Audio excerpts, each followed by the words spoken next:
जबकि भारत जो है वो तकरीबन 58 ममालिक में विजिट कर सकते हैं और उनको वीजा लेने की जरूरत नहीं है। प्रायर वीजा जो होता है, इंटरनेशनली ट्रैवल करते हैं तो वो टेक्निकली जब वो ग्रीन पासपोर्ट देखते हैं तो उनको कहते हैं आप जरा साइड पे हो जाएं। लेकिन कहा जाता है कि पाकिस्तान का जो पासपोर्ट है वो 4 बदतरीन पासपोर्ट्स में से एक है। फरमाती है कि जब हम जन्नत में जाएंगे ना, देखो समझो हम जन्नत में गए तो सामने हूर खड़ी होगी।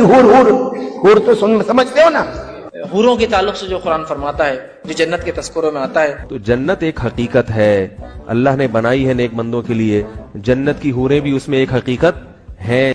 तो अल्लाह के रसूल सल्लल्लाहु अलैहि वसल्लम फरमाते हैं कि कम दर्जे की हूरें जो होंगी उनकी आंखें गिलाफी होंगी। मदरसों को बंद हो जाना चाहिए। इन मौलवियों को जो है इनकी तशरीफ पे ऐसे ही जूते और कोड़े मारने चाहिए जैसे जैद हामिद साहब को जो है सऊदी अरब ने मारे। मेरा नाम है अंकित सिंह और welcome to Ankit think fun channel. दोस्तों आज की वीडियो बहुत ही इंटरेस्टिंग और हंसी वाली होने वाली है। मतलब मदरसों में हूर और पाकिस्तानियों का नूर सब कुछ दिखेगा। दोस्तों जैसे कि स्टार्टिंग में ही तुम लोगों ने देख लिया कि पाकिस्तान के जो भी पासपोर्ट्स हैं उनकी क्या हालत है। अगर पासपोर्ट लेके वो अमेरिका में पाकिस्तानी जाते हैं तो उनके पैंट से लेके शर्ट तक सब कुछ उतरवा के चेक किया जाता है। यही है पाकिस्तान की असली सच्चाई, पासपोर्ट की असली सच्चाई। कितना ताकतवर है ये तो जान ही चुके हो। दूसरी बात पाकिस्तान के एजुकेशन की करते हैं। पाकिस्तान के एजुकेशन की ये हालत है कि वहां पे हूरों की पढ़ाई होती है, यानी मरोगे तो फिर जन्नत में जाओगे और हूर मिलेगी। ये एक नहीं बोलते, ये सभी के सभी मौलवी बोलते हैं। पाकिस्तान में अधिकतर होता है ये, और होता ही है, इसीलिए तो पाकिस्तानी आतंकवादी बन जाते हैं और आतंकवादी बन के मरने का सपना देखते हैं। खैर चलो आगे की वीडियो देखते हैं और बताना मेरे को कि कैसा है कैसा नहीं।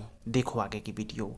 हर रोज मैं पाकिस्तान के मीडिया पे और यहाँ पे जो अखबारों में देखता था कि ये पाकिस्तान का जो पासपोर्ट है उसकी वैल्यू गिरती जा रही है। और मैंने जब इसको थोड़ा स्टडी करने की कोशिश की और देखा पाकिस्तान का जो पासपोर्ट है वो 4 बदतरीन पासपोर्ट्स में से एक है।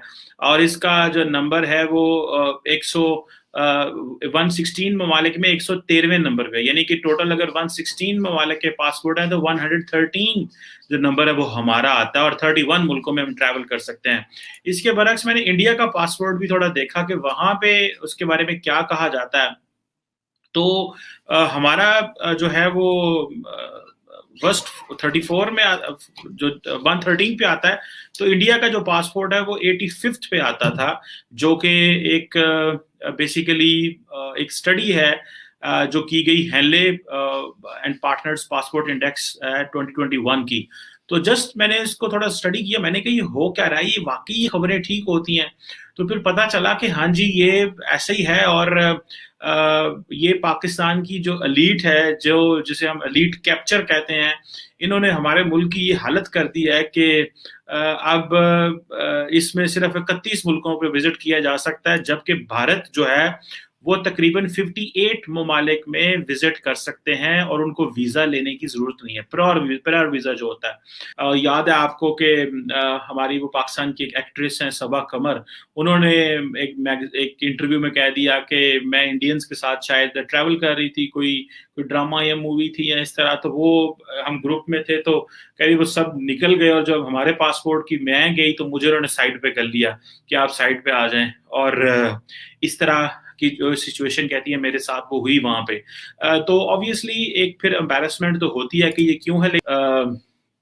इंटरनेशनली ट्रैवल करते हैं तो वो टेक्निकली जब वो ग्रीन पासपोर्ट देखते हैं तो उनको कहते हैं आप जरा साइड पे हो जाएं। देखो जब भी ये पाकिस्तानी सुनते हैं ना कि पासपोर्ट की ये हालत है, हमारे देश की ये हालत है, तो उसमें जरूर बोलते हैं कि भैया ये इंडिया की साजिश है, ये रॉ की साजिश है, इसी वजह से आज हम इस नंबर पे हैं। लेकिन सच तो ये है कि जब तुम्हारे देश में हर महीने में 1 या 2 बॉम्ब फूट जाते हों तो वहां की कंडीशन खराब है, यानी टेररिस्ट है वहां पे। और टेररिस्ट वाले कंट्री का पासपोर्ट या फिर कोई भी चीज कभी भी दूसरे देश में जल्दी एक्सेप्ट नहीं की जाती है, इसलिए शक होता है उन लोगों पे। और फिर क्या, चेक करवाओ भैया ये हो। तो तुम्हारे मालिक ने तुम मुसलमानों के लिए क्या क्या चीजें तैयार कर रखी, और नबी ने ये तमाम सब चीजें खोल खोल के बयान फरमाई ताकि तुम इस दुनिया से अपना दिल न लगाओ।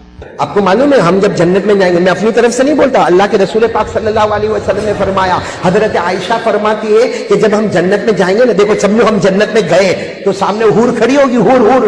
हूर तो समझते हो ना, हूरों के ताल्लुक से जो कुरान फरमाता है, जो जन्नत के तस्करों में आता है। तो जन्नत एक हकीकत है, अल्लाह ने बनाई है नेक बंदों के लिए।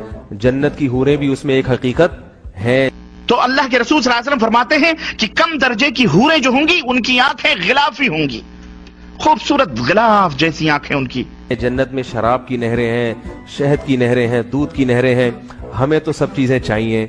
जिसको ये लगता है कि ये अय्याशी है तो भाई वो ना जाए जन्नत में। क्या ख्याल है? जब इस लेवल का होगा पढ़ाई कि भैया नहरें हैं शराब की और दूध की, वो भी जन्नत में, और हूरें इंतजार कर रही हैं, ऐसी ऐसी पढ़ाई होगी जहाँ पे, तो वहाँ पे क्या एजुकेशन होगा भाई, और वहाँ के लोगों को क्या इंपॉर्टेंस दी जाएगी। खैर छोड़िए, इस पे आप ही बताइए। अगर पाकिस्तान से हो तो तुम लोग बताओ भैया ऐसा क्यों हो रहा है। इंडिया के हो तो तुम बताओ कि क्या ये सही है या गलत है। मिलते हैं नेक्स्ट वीडियो में गाइज, बाय बाय। मैं हूँ अंकित सिंह।